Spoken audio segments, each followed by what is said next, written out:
I want to show you a conflict model. The purpose of it is to help you understand what happens as conflict begins to escalate. Notice the box on the left-hand side. The process begins with a conflict-triggering situation or event. Now, this conflict could be personal, it could be in a personal relationship, or it could be on the job. It might be between you and one other person, or it could be groups of people, between groups of people or departments that are feeling some tension towards each other. It could be a single incident, or it could be a protracted conflict that's growing in intensity. There are two factors that contribute to the intensity of the triggering event. One is the relationship context, or I could say organizational culture and climate. Is the context based primarily on trust and goodwill, or resentment, self-protection, and ill will? The relationship and organizational climate will do a lot to determine how you handle this triggering event.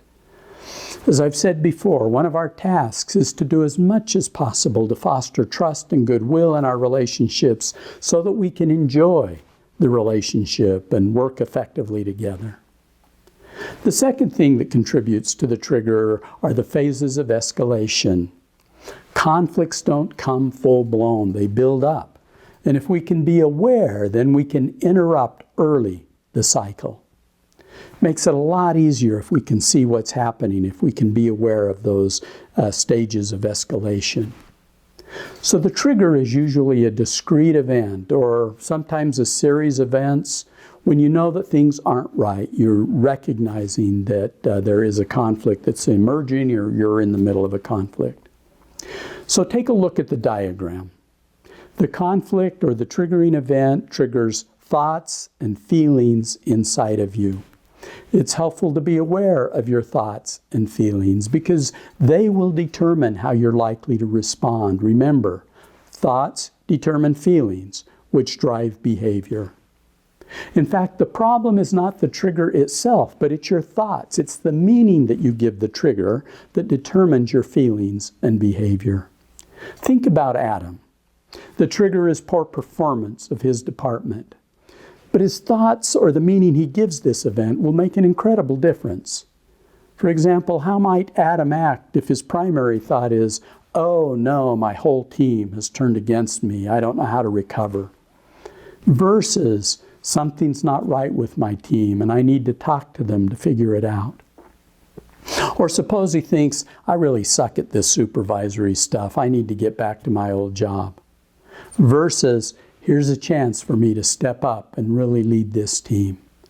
I want you to see that more important than the trigger is how he thinks, the meaning that he gives the trigger, and that's going to determine both how he feels and what he does. Next is a moment of choice. Look at the diagram.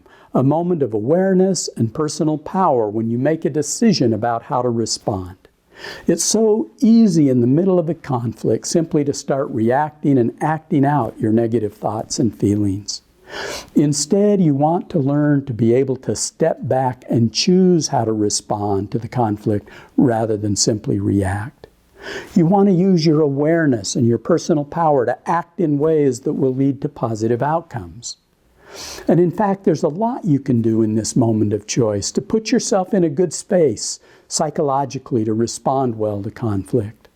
For example, you and your partner are talking and you become aware that it's escalating into an argument and you're defending yourself and blaming him or her. You can decide to interrupt this pattern, and you can do so in many ways. You can take a few deep breaths. Perhaps you can soften your face and your eyes, relax your arms and shoulders. Let your partner know that you really don't want to fight. Perhaps you can ask for a timeout, get a little space and distance before you continue talking. Perhaps you can say something that's playful or humorous to break the tension. There are lots of things that you can do. The intent is to stop what's happening, not letting it get out of hand, not wanting it to escalate into a bigger issue. But it's only possible to do this if you're aware, if you're recognize that you're in a moment of choice, and if you're willing to commit to make a good choice. But if you're unaware of what's happening, or if strong emotions overrule your reason, you'll react from fear or hostility, leading you into, I call it the cycle of weakening behavior, in which you fall back on your native style of dominating, accommodating, or avoiding. And as the diagram illustrates, negative, usually unintended consequences flow from these behaviors: ill will, resentment, power struggle, diminishing of personal responsibility, problems go unsolved, and so on. On the other hand, when you choose to respond to the conflict from trust and goodwill, I recognize not always easy. You choose collaboration and you follow the steps of dialogue, and that generally is going to lead to more positive outcomes like building emotional safety and trust and goodwill, collaborative problem solving, lots of good kinds of outcomes that you can come up with. I call this the path of strengthening behavior. There are steps in the process of dialogue that you'll learn in upcoming lectures, but for now, what I want you to do is use this conflict model to understand how a triggering situation or event will affect you.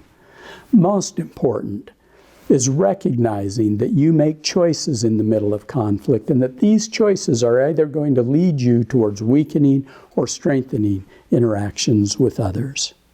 What you want to do is learn to take responsibility for your reactions in this moment of choice so that you can avoid the cycle of weakening behavior and move instead into strengthening behavior. So let's get back to Adam. Let's see how he decides to handle his conflict.